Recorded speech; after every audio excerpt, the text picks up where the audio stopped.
Wuhan, ground zero, a city of 11 million people, through the streets of which an unseen silent killer took its first steps late last year. And where the cemeteries hold the first to fall victim to its deadly effects. But 6 months on, the origin of this virus is still unclear. Most scientists believe China's wet markets should be the focus. The virus, known to come initially from bats, was likely passed to humans, they say, via another species. Do people in Wuhan eat wildlife? We don't have customs like that, he says. Across town, though, this market, connected to some of the first virus cases, has been closed. Wild animals were traded here, but the testing of samples has now ruled it out as the source.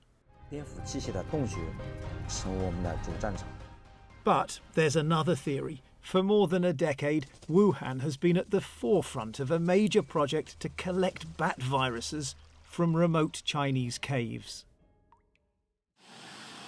As a result, there are few buildings in the world surrounded by as much controversy as this one right now, at the centre of the US president's accusation that the virus leaked from a lab. Inside, researchers have been studying coronaviruses and sometimes genetically altering them to better understand, they say, how pandemics might arise. Well, the lab leak theory is dismissed by the Chinese government and by some scientists as an outlandish conspiracy. We're told to stop filming. On state TV, the lab has dismissed the allegations of a leak.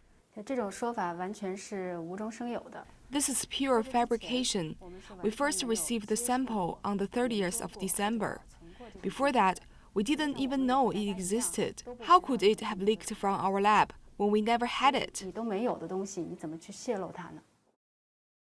Scientists have looked at the structure of the virus itself, in particular its protein spikes, which are unusually good for a coronavirus of this type at binding to human cells. This analysis, by 5 experts in the field, finds that it was not purposefully manipulated.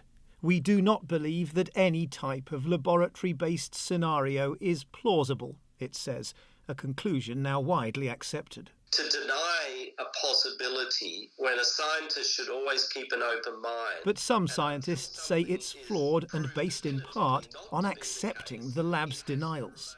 One of those possibilities has to be that this came out of a lab. There's, it's a possibility. We can't say it's not. And for my colleagues to say it's not, I'm a bit astounded because you can't say a negative. Certainly no one's proved a negative here. China has been developing an origin theory of its own, with state media and officials suggesting it may have come from elsewhere.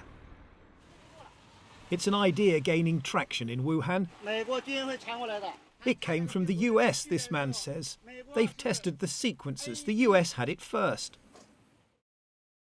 Liu Oqing, a former Communist Party official, died of coronavirus in January.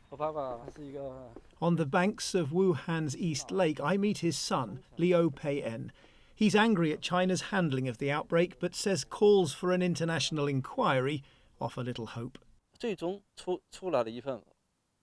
If China or the US investigate, the final result will come from a group of politicians.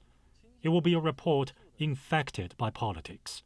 The origin of the virus is now meaningless to me. With Wuhan's lockdown receding into memory, the limits of science and the demands of politics may mean the biggest question is never answered. Where did the virus come from? John Sudworth, BBC News, Wuhan.